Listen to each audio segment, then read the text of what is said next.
Hello everyone, my name is Dustin Vance, and this is my attempt at guiding us through how ATP is produced and where it is also consumed. So, I'm going to be using some of the worksheets that we've had to provide for this class to try and give an explanation.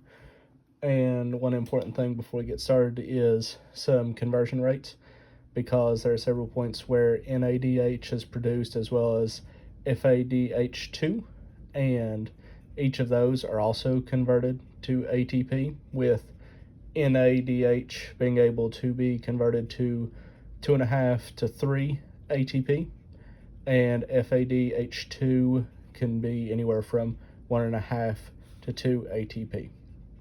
So we start with glycolysis, and of course we go first from glucose to glucose 6 phosphate with hexokinase, and here you can see an ATP is actually consumed.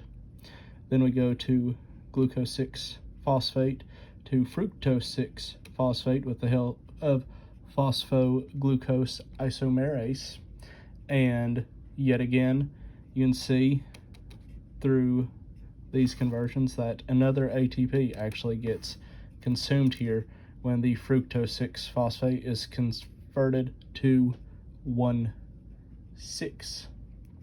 So that's 2 ATP down already that we have consumed.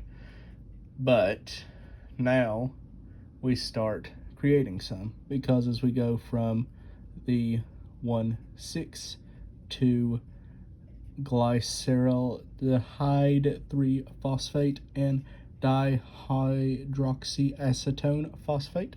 I apologize for any pronunciation errors. I am attempting my best.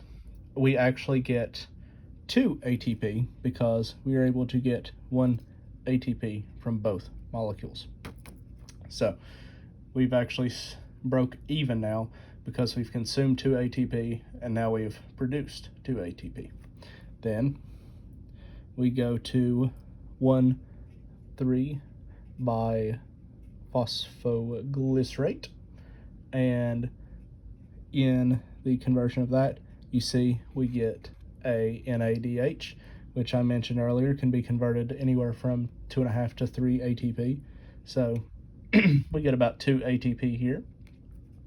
Then we go further down from 1,3 to 3 phosphoglycerate, and you can see we get another ATP production here. And then we go through a couple conversions where we actually don't spend or gain anything, which is the 3 phosphoglycerate to the 2 phosphoglycerate, and then to the I can't pronounce it, I apologize, pyruvate. And I apologize that I have not mentioned many of these, as I am struggling with the pronunciation and I'm trying not to clutter it. I hope my handwriting is clear enough to read what is causing the conversions.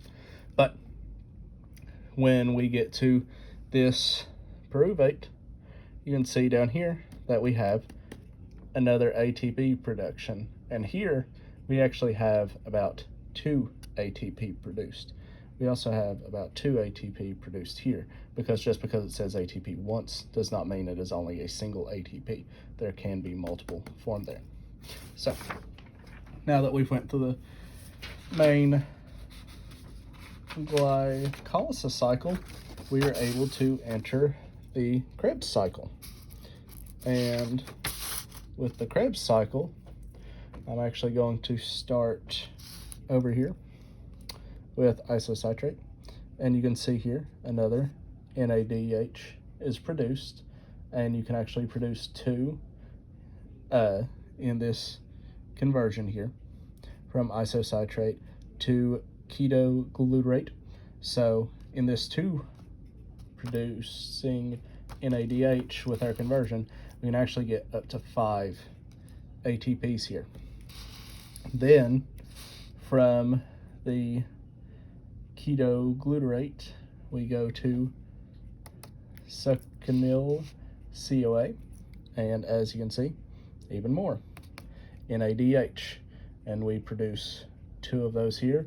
So yet again, by our conversion, we can get 5 more ATP.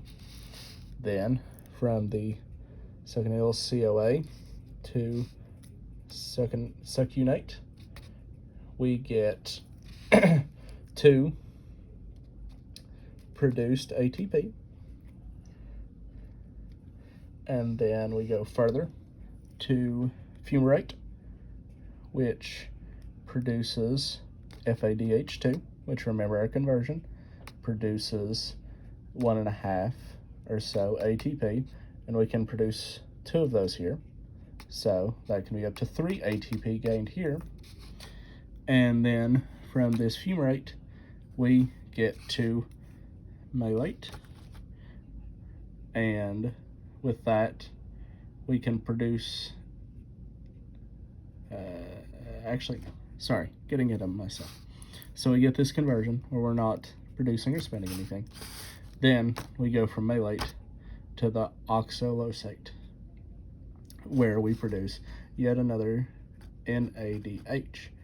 And again, as with most of these, we can produce up to 2 of these, and with our conversion, we can get up to 5 ATP. So the reason why you have a range of ATP that can be produced from these, which is around 30 or so, is because sometimes they may not be optimized. You may have more or less ATP. That's why you have a range of what the NADH can convert to and the FADH2. That's why there's a little bit of range to them. And then also too, you have to consider the ATP that was consumed early on into the interaction, because those affect your net positive. So through all of these different reactions and the conversions of these is where we get our approximation of 30 ATP. Thank you for your time, and I hope this was clear. Again, I apologize that I did not name all of these. I hope my handwriting was clear, but my pronunciation was already struggling, and I didn't want to muddy up the video and make it longer than necessary as I try to just stumble through the words. Thank you for your time.